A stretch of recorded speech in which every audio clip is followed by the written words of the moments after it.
On a constaté au bout de quelques mois que la facture était énorme et qu'on avait le choix entre diminuer le nombre de malades ou faire autre chose. Et c'est là où l'idée du laboratoire est née.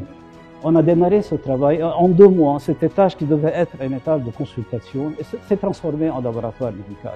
Ce que vous allez voir ici, c'est une histoire d'amour avant d'être un travail ou quelque chose. C'est une grande histoire d'amour avec l'Ordre de Malte qui a commencé depuis 20 ans.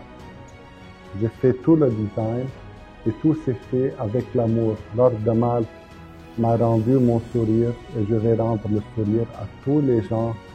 Aujourd'hui, je suis ému parce que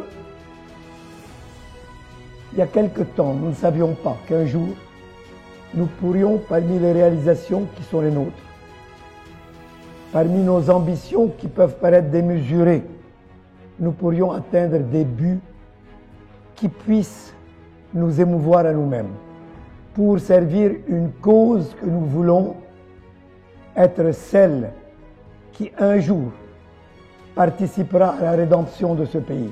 Mais voir un centre aussi moderne et surtout mis à la disposition principalement des plus défavorisés et surtout grâce à toutes les compétences que je vois ici, un centre qui sera, c'est à l'évidence, pérenne, ça c'est très réjouissant. Je pense qu'il y a un élément très important qu'il faudrait retenir, c'est la dignité de l'homme. Parce qu'en disant le magisme, le davantage, l'excellence, on s'adresse à l'être humain pour qu'il soit lui-même, pour qu'il se réalise.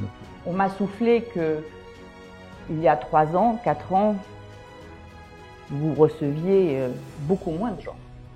80 patients par jour, vous êtes à plus de 400. Quelle est la structure qui peut absorber ça? Nous avons vu aujourd'hui que la santé ici est aussi vecteur d'amour, vecteur de réconciliation entre les gens, au-delà des communautés, au-delà des religions. Et aujourd'hui, je crois que c'est tellement important au Liban. Dans un contexte qui est quand même tellement difficile au Liban, de voir qu'on a une pépite, un centre d'espoir comme le vôtre.